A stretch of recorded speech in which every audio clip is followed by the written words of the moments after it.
आप postal ballot का result देखिए और उसके बाद आप ईवीएम का रिजल्ट देखिए, दोनों के आप रिजल्ट को देखिए। लेकिन सबसे बड़ी बात यह है, जब आप बेईमानी करते हैं ना, जब आप चोरी करते हैं, अब किसी के यहां पर पैसा रखा हुआ है, बहुत सारा पैसा रखा हुआ है, तो आप सारा पैसा उठा लेंगे तो उसको पता नहीं चल जाएगा कि यहां पर चोरी हो रही है। तो जो चोरी भी होती है ना, जो चोरी का भी, लूट का भी जो एक तरीका होता है, वो भी एक प्रोसीडिंग वाला होता है कि आदमी जो है वो थोड़े थोड़े करके पैसे निकालता है कि कहीं अगर 10 लाख 20 लाख 50 लाख रखें तो उसमें से एक नोट निकाल लिया, 2 नोट निकाल लिया, मतलब ज्यादा नहीं निकालता है। तो ये जो बेईमानी करते हैं और बेईमानी के बाद जो जीत का जो रेशो रहता है वो कोई ज्यादा बड़ा नहीं रहता है, वो बहुत थोड़ा सा नॉर्मल सा रेशो रहता है। वरना आप मुझे बताइए हरियाणा में कौन कौन सी जगह पर बीजेपी के कैंडिडेट 15,000 20,000 वोट के मार्जिन से जीते? बताइए ना आप मुझे, कितने ऐसे कैंडिडेट हैं जिन्होंने 30,000 50,000 मार्जिन की लीड दी है? बताइए आप मुझे। क्योंकि देश का करोड़ों रुपया इसमें लगता है, लेकिन मुझे यह समझ में नहीं आती कि विपक्ष इस मशीन को लेकर एक पुरजोर तरीके से विरोध क्यों नहीं करता। मैं ये कहता हूं कि आप अपनी पॉलिटिकल पार्टी को, अपने नेता और मंत्री के पद को साइड में रखिए। आप as a Indian, as a भारतीय होने के नाते आपका फर्ज है नहीं, आप अदालत के अंदर रखिए कि जी मैं एज अ भारतीय, मैं एक वोटर हूं, मैं भारतीय वोटर हूं और मैं असहमत हूं इस मशीन से। मैं तो इस बात को कहता हूं कि मैं भारतीय वोटर हूं और मैं असहमत हूं इस मशीन से। चंडीगढ़ मेयर चुनाव हुआ, किस तरीके से बेईमानी पूरे देश ने देखा। तो जिस सरकार की औकात एक छोटा सा मेयर का चुनाव जीतने की नहीं थी, वो इतना बड़ा विधानसभा का चुनाव जीतने की 90 सीटों का, बताओ आप मुझे।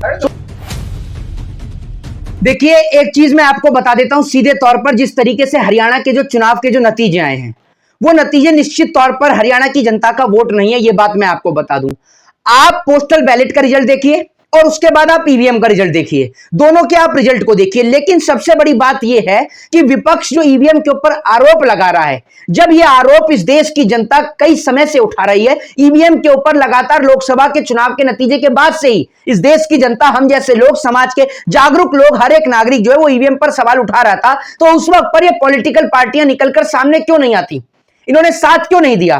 फिर दूसरी सबसे बड़ी बात यह कि आज जब विपक्ष इस मशीन के ऊपर आवाज उठा रहा है और उसमें जो पूरा देश जो है वो इस बात को मानता है, लेकिन मैं ये बात कह रहा हूं और ये बात मैं पूछना चाहता हूं राहुल गांधी से भी, ये बात पूछना चाहता हूं विपक्ष के तमाम नेताओं से कि जब आप कहीं पर जीत जाते हैं तो उसके बाद आप अपना मकसद क्यों भूल जाते हैं? मैं ये पूछना चाहता हूं, जब लोकसभा के चुनाव में आप एक अच्छा बहुमत लेकर आए तो उसके बाद में आपने सोचा कि शायद मशीन में कोई दिक्कत नहीं है, तभी तो आपने सवाल नहीं उठाए। तो आप या तो चुनाव से, प्रक्रिया से आप हिस्सा मत लीजिए, वरना अगर आप मशीन पे सवाल उठाते हैं, हम मशीन पे सवाल उठाते हैं, चाहे किसी की भी सरकार बने, हम नहीं मानते कि वो सरकार एक सही सरकार है। अखिलेश यादव की जबान बोल रहे हैं आप। मैं बिल्कुल सीधे तौर पर यह बात कह रहा हूं, और अखिलेश यादव की क्या, मैं पूरा देश यही बात कह रहा है भाई। जो तमाम लोग जो मशीन पर सवाल उठाते हैं उनका यही कहना है। मैं तो यह कहता हूं कि उत्तर प्रदेश के अंदर आप कहना कि अखिलेश यादव सरकार बना रहे थे उत्तर प्रदेश में, लेकिन उनकी सरकार नहीं बनी। मैं तो इस बात से अचंभित था। मेरे को मशीन के ऊपर उसी दिन शक हो गया जब मैंने उत्तर प्रदेश के चुनाव के नतीजे देखे। उत्तर प्रदेश के चुनावी नतीजे पूर्णतः अखिलेश यादव के पक्ष में थे। समाजवादी पार्टी की जो सरकार है वो बनने जा रही थी, लेकिन वहां समाजवादी पार्टी की सरकार नहीं चुन रही है मोदी जी को, मोहित शर्मा, ऐसा थोड़ी होता। मैं आपसे एक चीज बताता हूं, सुन लीजिए मेरी बात। जनता अगर नरेंद्र मोदी जी को चुनती ना, तो मैं आपको यह बता देता हूं कि नरेंद्र मोदी जी पीछे नहीं जाते। वोटिंग के दौरान, लोकसभा के चुनाव की काउंटिंग के दौरान एक बार प्रधानमंत्री नरेंद्र मोदी भी काउंटिंग में पीछे गए और प्रधानमंत्री को इतने बड़े मार्जिन से नहीं जीत किया है। आप जो कह रहे हैं कि जनता चुन रही है मोदी जी के चेहरे पर, तो मैं आपको बता दूं प्रधानमंत्री खुद मात्र 1.5 लाख वोट से जीत कर आए हैं। इसलिए तो कह रहा हूं निष्पक्ष चुनाव हो रहे हैं। लेकिन निष्पक्ष चुनाव नहीं हो रहे। मैं आपको एक चीज बता देता हूं, होता क्या है, जब आप बेईमानी करते हैं ना, जब आप चोरी करते हैं, अब किसी के यहां पर पैसा रखा हुआ है, बहुत सारा पैसा रखा हुआ है, तो आप सारा पैसा उठा लेंगे तो उसको पता नहीं चल जाएगा कि यहां पर चोरी हो रही है। तो जो चोरी भी होती है ना, जो चोरी का भी, लूट का भी जो एक तरीका होता है, वो भी एक प्रोसीडिंग वाला होता है कि आदमी जो है वो थोड़े थोड़े करके पैसे निकालता है कि कहीं अगर 10 लाख 20 लाख 50 लाख रखें तो उसमें से एक नोट निकाल लिया, 2 नोट निकाल लिया, मतलब ज्यादा नहीं निकालता है। तो ये जो बेईमानी करते हैं और बेईमानी के बाद जो जीत का जो रेशो रहता है वो कोई ज्यादा बड़ा नहीं रहता है, वो बहुत थोड़ा सा नॉर्मल सा रेशो रहता है। वरना आप मुझे बताइए हरियाणा में कौन कौन सी जगह पर बीजेपी के कैंडिडेट 15,000 20,000 वोट के मार्जिन से जीते? बताइए ना आप मुझे, कितने ऐसे कैंडिडेट हैं जिन्होंने 30,000 50,000 मार्जिन की लीड दी है?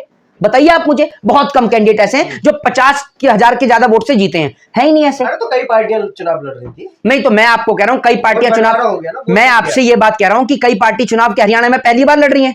इससे पहले पार्टियां चुनाव नहीं लड़ रही थी, ये बताइए ना आप मुझे। और आप तो कह रहे जनसंख्या तो बढ़ी है, अगर पार्टियां बढ़ी है तो जनसंख्या भी तो बढ़ी है, वोट परसेंटेज भी बढ़ा है। आप मुझे ये बताइए तो आप कैसे डिनाई कर रहे हैं? विपक्ष के नेता जो है अब सीधा चुनाव आयोग पहुंच रहे हैं, कह रहे हैं कि चुनाव रद्द होना चाहिए, दोबारा चुनाव होने चाहिए। देखिए एक बात मैं आपको बताता हूं, ये क्या है, ये जो ऐसे लोग हैं, कुछ लोग तो ऐसे हैं पार्टी के अंदर जो कांग्रेस को, मैं बताऊं कि कांग्रेस को एक सलाह देना चाहूंगा कि ऐसे लोगों को तो पार्टी से निकालकर बाहर खड़ा करना चाहिए। ऐसे लोग पार्टी के लिए क्या किसी पार्टी के लिए ठीक नहीं है। जिनमें सबसे पहला नाम आता है जयराम रमेश जैसे लोगों का, जिन्हों को पार्टी के कार्यकर्ताओं से बात करने की तमीज नहीं है। कार्यकर्ताओं से किस तरीके से बात करी जाती है उनको वो बात करने की तमीज नहीं है जयराम रमेश जैसे लोगों को। फिर दूसरी बात यह है कि जयराम रमेश आज ईवीएम को लेकर जो सवाल उठा रहे हैं, मशीन को लेकर जो सवाल उठा रहे हैं, हरियाणा के चुनाव से पहले ये कहां थे? जिस दिन हरियाणा का चुनाव अनाउंस हुआ उसी दिन की आप मेरी पहली वीडियो उठा लीजिए। मैं पहले दिन से इस बात को कह रहा हूं, मैं लोकसभा चुनाव के बाद भी ये बात कह रहा हूं कि ये जो चुनाव है इसमें निष्पक्षता नहीं है और देश के सर्वोच्च अदालत को इसमें जांच बिठानी चाहिए, एक निष्पक्ष जांच होनी चाहिए। अब ये बैटरी की बात कर रहे हैं कि भैया बैटरी परसेंटेज का मामला है। मैं आपको बता दूं, इनको तो इतनी जानकारी भी नहीं होगी और पढ़ते भी नहीं होंगे, मैंने समझाता हूं। मशीन क्या है ये, बेसिकली ये आप इसको ईवीएम समझो। आपने इसमें लगाया नीचे चार्जर और उसके बाद में आपने इसको लगा दिया। अब उसके बाद में मशीन ऑन हो गई, अब पब्लिक इसमें वोट डाले जा रही है, वोट डाले जा रही है। अब उसके बाद में क्या है, अब इसका प्लग निकल गया।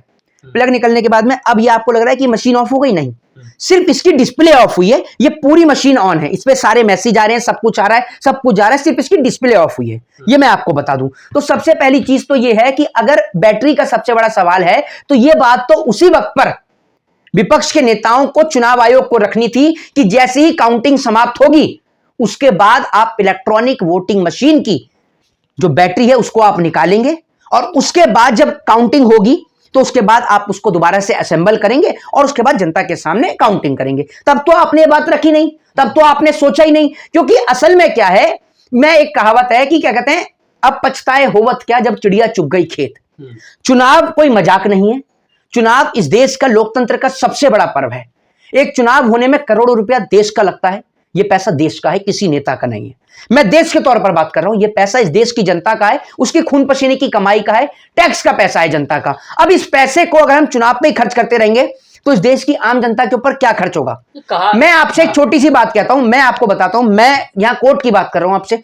कोर्ट के अंदर बार काउंसिल का चुनाव होता है तो मैं आपको बता रहा हूं, एक कैंडिडेट जो मेंबर एग्जीक्यूटिव लड़ रहा है या सेक्रेटरी लड़ रहा है, वो कम से कम चुनाव तक कम से कम 50 से 1 करोड़ रुपया खर्च करता है, 50 लाख से 1 करोड़ रुपया कोर्ट के अंदर। मैं आपको बता रहा हूं कि भाई रोज पार्टियां हैं, रोज उनका प्रचार होना है, पोस्टर्स लगने हैं, बैनर्स लगने हैं, होर्डिंग लगने हैं। ये मैं आपको एक कोर्ट की चुनाव बता रहा हूं, जिस कोर्ट के चुनाव में 10,000, 20,000, 50,000 जो वकील होते हैं जो वोटिंग प्रक्रिया में हिस्सा लेते हैं, यहां भी मशीन से वोट होते हैं। मैं आपको बता दूं तो आप ये सोचकर देखिए कि जब एक स्टेट का चुनाव होता है, जिस स्टेट के अंदर 90 सीटें होती हैं विधानसभा की और उन 90 सीटों पर 90 प्रत्याशी खड़े होते हैं, 90 सीटों पर सिर्फ 90 प्रत्याशी नहीं खड़े हुए, तमाम पार्टियां हैं, कांग्रेस है, भाजपा है, इधर और तमाम पार्टियां हैं, बीएसपी है, तमाम पार्टियां हैं। तो तमाम पार्टियां अपने कैंडिडेटों को उतारती हैं और तमाम पार्टियां अपने कैंडिडेट से पैसा खर्च करवाती हैं। ठीक है, तो मैं बता रहा हूं कि देश का करोड़ों रुपया इसमें लगता है, लेकिन मुझे यह समझ में नहीं आती कि विपक्ष इस मशीन को लेकर एक पुरजोर तरीके से विरोध क्यों नहीं करता। मैं ये कहता हूं कि आप अपनी पॉलिटिकल पार्टी को, अपने नेता और मंत्री के पद को साइड में रखिए।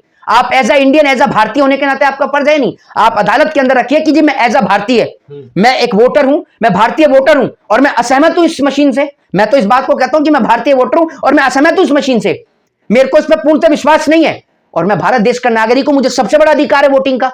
अगर आप कहते हैं कि इस मशीन में निष्पक्षता है और ये मशीन निष्पक्ष है तो मेरे कहने से आप इसमें भी मशीन को हटाकर नॉर्मल चुनाव करा लीजिए जब कोई व्यक्ति जीत रहा है। फिर सबसे बड़ी बात यह है कि M1 से भी वोट हो रहा था, M2 से भी वोट हो रहा था, M3 लाने की क्या आवश्यकता पड़ी? कोई इस सवाल का जवाब देगा? अरे तो रणनीति भी तो मतलब फेलियर बता रहे हैं कि गठबंधन नहीं हुआ आम आदमी पार्टी से। देखिए मैं आपको एक चीज बताता हूं, काफी लोग कह रहे हैं कि घमंड आ गया था। देखिए मैं आपको बताता हूं, ये तो आप चुनाव के बाद कुछ भी कह सकते हैं, लेकिन मैं आपसे कह रहा हूं कि चलिए आपने माना कि हरियाणा के अंदर, मैं मान सकता हूं कि आपकी बात को अगर ऊपर रखता हूं तो आपकी बात से सहमति दर्ज करता हूं और कहता हूं कि चलिए ठीक है कि जो नेता थे वो एक साथ नहीं आए, एकजुट नहीं हुए, हार का कारण ये रहा। उत्तर प्रदेश में क्या हार का कारण रहा? जबकि अखिलेश यादव, राहुल गांधी दोनों एक साथ चुनाव लड़े, मिलकर चुनाव लड़े। बताइए ना आप मुझे। फिर आप कहिए कि बीएसपी का इतना बड़ा कोई वोट बैंक भी नहीं गया कि जो सरकार ना बन सके, और बीजेपी की तो उम्मीद ही नहीं थी। जो पार्टी अपना गढ़ हार गई, अयोध्या या प्रभु श्री राम का मंदिर बना, वो पार्टी आपको लगता है कि हरियाणा जीतने की औकात रखती है?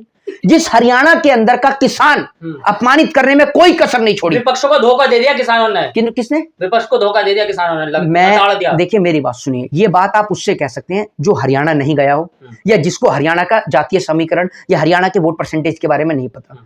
मैं हरियाणा स्वयं होके आया और हरियाणा के उन तमाम बड़े बड़े गढ़ जहां बीजेपी का बड़ा वोट बैंक था वो खिसकता हुआ मैंने अपनी आंखों से देखा।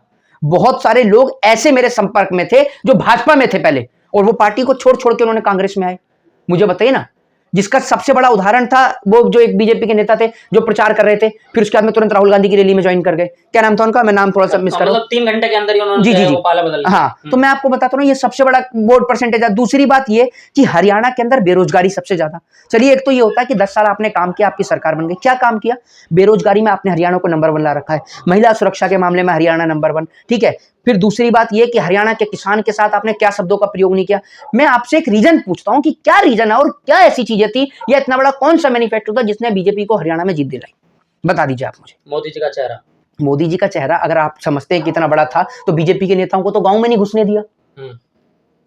लेकिन मोदी है तो मुमकिन है भाई। मैं आपसे कह रहा हूं, लगाया ना, लोकसभा में लगाया, विधानसभा में हरियाणा में आप लोगों ने अफवाह फैलाया, ऐसा कुछ नहीं था। देखिए मेरी बात सुनिए, जो ये मेरे शब्द, मेरी बात सुनिए, ये मेरी बात सुनिए, ये जो आपकी जो भाषा है ना, ये भाषा और ये शब्द और ये क्वेश्चन पॉलिटिकल लीडर्स के लिए बचा कर रखिए, जो पॉलिटिकल लीडर्स अब ईवीएम पर सवाल उठा रहे हैं।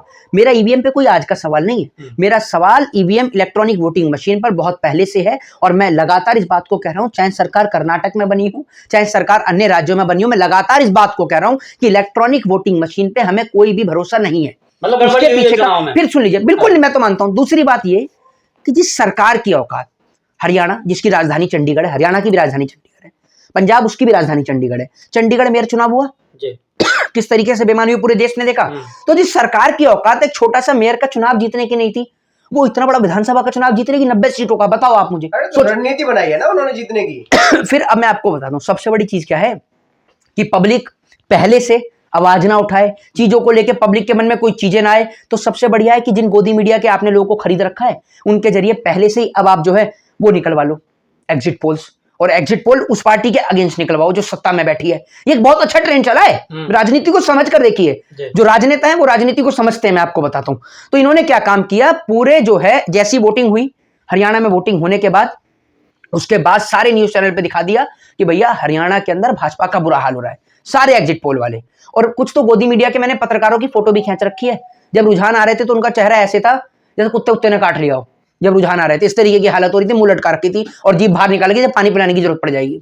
और जैसे ही फिर उनको नतीजे में तब्दील किया गया, तब देखिए ऐसे फड़फड़ा रहे थे और ऐसे भौंक रहे थे कि अभी खा जाएंगे सबको, इस तरीके की हालत थी। तो मैं, हालांकि मैं बता रहा हूं आपको कि ऐसे शब्दों का प्रयोग नहीं करना चाहिए मुझे, लेकिन मैं आपको बता रहा हूं कि क्या है, लोगों का किस तरीके से माइंड डाइवर्ट किया जा रहा है, वॉश किया जा रहा है। और अब उसमें यह दिखा दिया कि हरियाणा में कुमारी शैलजा और दीपेंद्र हुड्डा इनकी आपस में नहीं बनी, जो हार का कारण रहा, ये बता दिया। जबकि मैं एक चीज आपको बता दूं, जबकि क्या था, दीपेंद्र हुड्डा और कुमारी शैलजा दोनों ने मिलकर कांग्रेस का प्रचार किया, बहुत अच्छा प्रचार किया। आपसी लड़ाई उनकी कहीं भी पूरे चुनाव में नहीं दिखाई दी, कहीं भी नहीं दिखाई दी। तो आप एक बात मुझे बताइए, आप किस तरीके से कह सकते हैं कि मशीन में कोई गड़बड़ नहीं है? मुझे जीत के बाद बीजेपी के लोग जो है जलेबी भेज रहे हैं अकबर रोड पे और बाकायदा कैश ऑन डिलीवरी कि जलेबी खाइए और उसकी पेमेंट करिए। मैं आपसे ये कह रहा हूं, जलेबी तो आप भेज रहे हैं, एक काम करो ना, जो लोग भूखे मर रहे हैं उनके घर पे खाना तो भिजवा दो, उनके घर तो आपको खाना भिजवाएं जरा। और जो आप जलेबी की बात कर रहे हैं, नहीं मैं बता रहा हूं, बिल्कुल बिल्कुल ट्रोलिंग का तरीका है कि आप जलेबी भेज रहे हैं। जरा ये बताइए कि जब स्मृति ईरानी हारी तो उनके घर पे क्या भेजा गया? भाई लोकतंत्र है, हार जीत लगती है, और हार को भी, अगर आप जीत को स्वीकार करने का दम रखते हैं तो हार को भी स्वीकारने का दम रखिए। मैं तो ये बात कहता हूं, लेकिन मैं एक बात ये कहता हूं कि लोकतंत्र के अंदर निष्पक्षता सबसे बड़ी चीज है। भाई हमारे पास क्या अधिकार है आज, आप मुझे बताओ? वोटिंग का तो हमारे ऊपर सर्वोपरि अधिकार है। आज हमारे देश में आप कहते हो कि we the people of India, हम भारत के लोग हैं, हम भारत के नागरिक हैं, और भारत के नागरिक के ये लाइन जो संविधान के, संविधान में सबसे बड़ा अधिकार वोटिंग का है हमारा। तो अगर संविधान के तहत हमारे इस वोटिंग के राइट में निष्पक्षता नहीं होगी तो हम किसके ऊपर भरोसा करेंगे? मुझे बताइए ना आप, मुझे किसके ऊपर भरोसा करेगा आदमी? मैं आपसे यह कह रहा हूं कि देश की 99% लोग इस बात को कहते हैं कि ईवीएम मशीन बिल्कुल ठीक है, लेकिन अगर 1% आदमी भी ये कह रहा है कि ईवीएम मशीन में गड़बड़ी है, तो उस 1% आदमी के सेटिस्फेक्शन के लिए आपको मशीन को बदलना पड़ेगा। चलिए आखिरी सवाल लेते हैं मोहित शर्मा, क्या ये चुनाव रद्द होने चाहिए, दोबारा निष्पक्ष चुनाव होने चाहिए? देखिए मैं आपको बताऊं, हर चुनाव के बाद में हर एक जितने भी मैं आपको बता दूं, जो लोग हैं जो टीआरपी चाहिए या वीडियो को चलाने के लिए ये चीजें चलाते हैं कि अब चुनाव रद्द होने वाला है, कल चुनाव होगा, परसों चुनाव होगा, तरसों चुनाव होगा, ये क्या है? ये सिर्फ एक पत्रकारिता का मजाक है, एक उपहास है। आप कोर्ट चले जाएं, कोर्ट के अंदर लाखों केस चल रहे हैं, लाखों को तो कम कह दिया मैंने, करोड़ों केस चल रहे हैं, ठीक है। डेट पे डेट तारीखें मिलती हैं, पता चला तारीख पे सुनवाई हो रही है और हरियाणा का दूसरी बार चुनाव भी आ गया, 5 साल पूरे हो गए। तो ये स्थिति है। तो मैं आपको बता दूं कि या तो आप आने वाले चुनाव की तैयारी करें, प्रिपरेशन करें, और मशीन को अगर आप गंभीरता से लेते हैं तो आप उस पर प्रदर्शन करिए, और आप जो है चुनाव प्रक्रिया में हिस्सा मत लीजिए। आप ये कहिए और विपक्षी दलों को एक करिए और चुनाव प्रक्रिया में हिस्सा ही मत लीजिए, बात खत्म। कि अगर निष्पक्षता से चुनाव होगा तो हम हिस्सा लेंगे, अदरवाइज नहीं लेंगे। आप एक राज्य ही तो आपके हाथ से जाएगा, लेकिन उसके बाद आपकी सुनी भी जाएगी। जय हिंद, जय भारत, वंदे मातरम।